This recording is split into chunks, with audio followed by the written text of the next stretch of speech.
বন্ধুরা, আজকে আমরা দেখব কিভাবে এই বাঘটি খুব সহজে আঁকতে হয়। আমার ড্রয়িং টেবিল প্রস্তুত আছে, তোমরাও প্রস্তুতি নিয়ে নাও এবং চলো শুরু করি কিভাবে সহজে বাঘ আঁকতে হয়। আমরা এখানে একটি A4 সাইজের পেপার আর কালো সাইন পেন নিয়ে নিলাম। প্রথমে আমরা শুরু করব বাঘের মাথা থেকে। এভাবে একটি দাগ দিয়ে তারপর দুই পাশে বাঘের কান এঁকে নিব।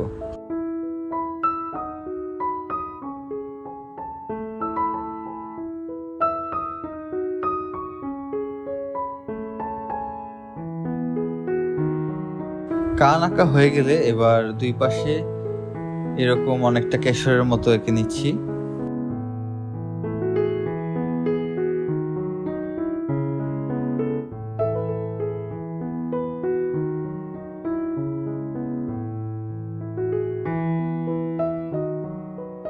নিচের দিকে এভাবে একটি বাঁকা লাইন টেনে নিলেই ফেসের শেপটা চলে আসবে। এবার মুখ আঁকছি।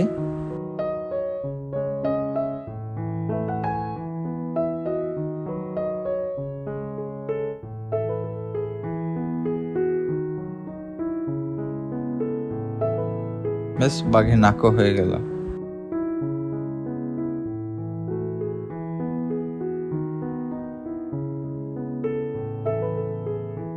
এবার একটানে এভাবে চোখটা এঁকে নিলাম।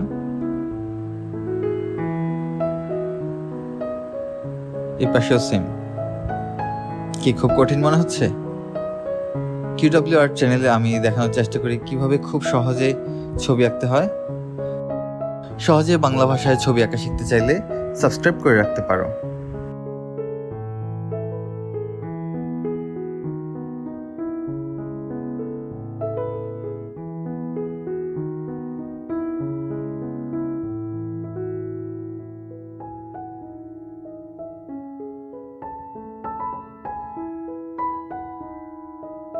বাঘ আঁকার ক্ষেত্রে মাথাটাই সবচেয়ে ইম্পর্ট্যান্ট এবং একটু ঝামেলাপূর্ণ।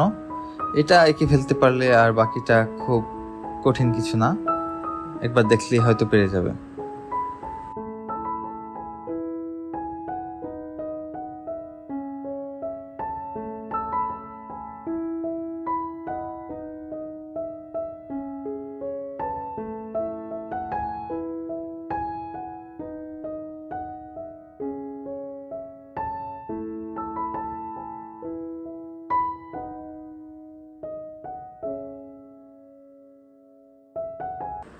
এবার আমরা কানের এখান থেকে এরকম একটি দাগ টেনে নেব পিঠের জন্য, এবং পিঠ থেকে একটানে বাঘের লেজ হয়ে যাবে।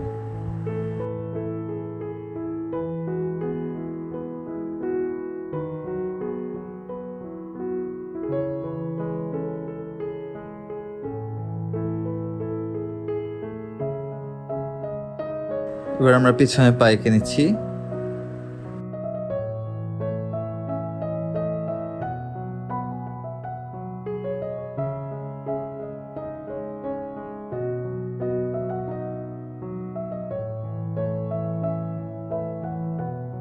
তারপর সামনের পা।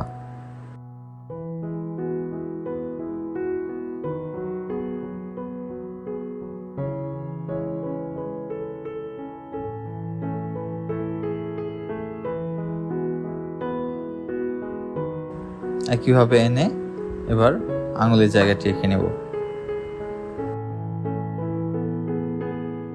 এবার মাঝখানে একটু নিচ থেকে উপরে উঠবে। হিংস্র প্রাণীর ক্ষেত্রে লাইনটি এরকম হয়। এবার পেছনে পা আঁকছি।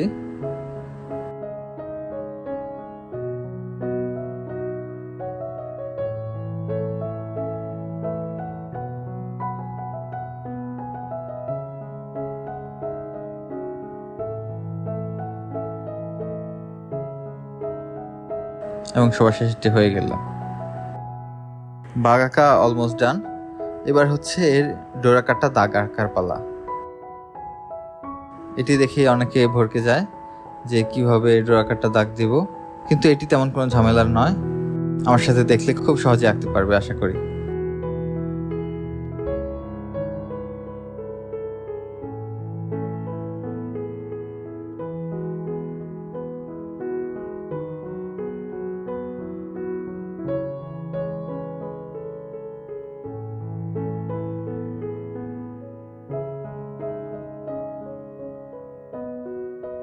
আমরা সাইডগুলো একটু বোল্ড করে দিতে পারি বা পুরোটা কালো করে নিতে পারি।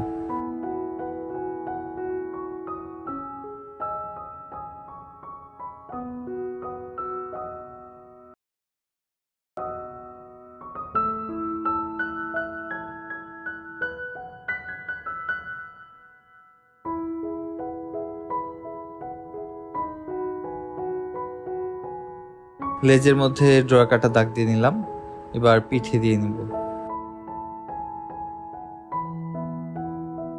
একইভাবে প্রায় একই রকম সবগুলো, হিবিজিবি করার কোনো দরকার নেই, একই রকম ভাবে দিয়ে নিলেই হবে।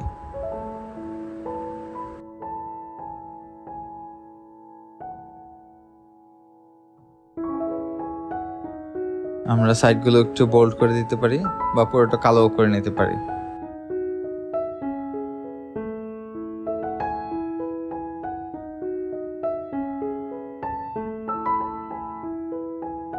আমাদের বাঘ আঁকা হয়ে গেল। এবার আরো সুন্দর স্মুথ ফিনিশিং এর জন্য এখন আমরা পেন্সিল দিয়ে কিছু স্কেচ করে নেব। মাথাটা সামনে বোঝানোর জন্য সাইডে আমরা শেড দিয়ে নিচ্ছি এবং সবগুলো এজ ধরে সাইড ধরে আমরা শেড দিব। তার আগে ডোরা কাটা দাগগুলো আমরা কালো করে নিব। চাইলে এটা মার্কার দিয়েও করা যায় বা পেন্সিল দিয়ে করলেও সমস্যা নেই।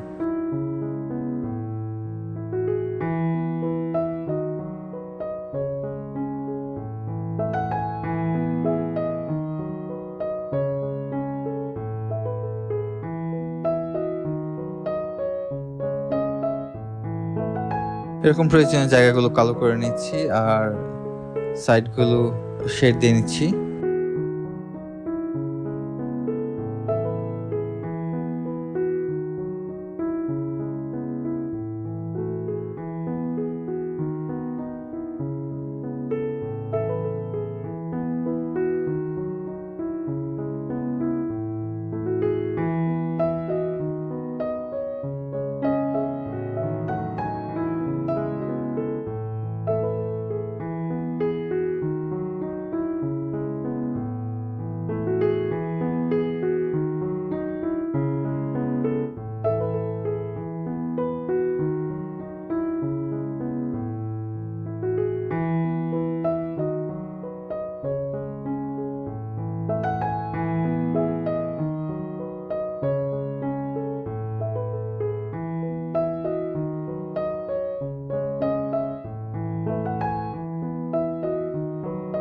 এবং সবশেষে বাঘের পায়ের নিচে এরকম ছায়া এঁকে দিচ্ছি যেন মনে হয় বাঘটি কোনো সারফেসে দাঁড়িয়ে আছে।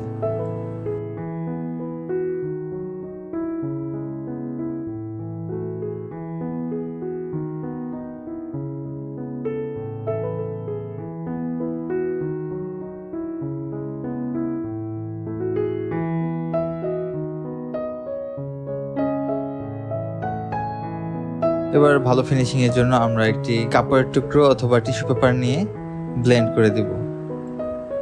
আস্তে আস্তে করতে হবে, তাড়াহুড়ো করার কোনো দরকার নেই।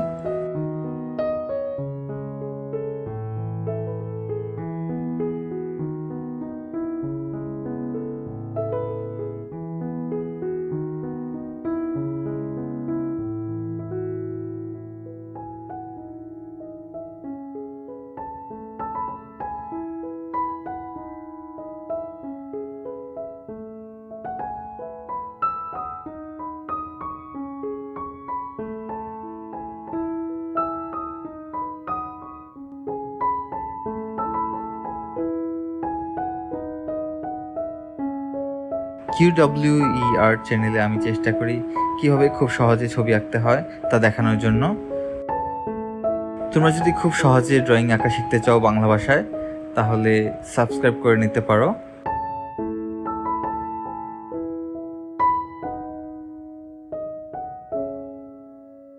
এই হলো আমাদের বাঘ। ধন্যবাদ সাথে থাকার জন্য।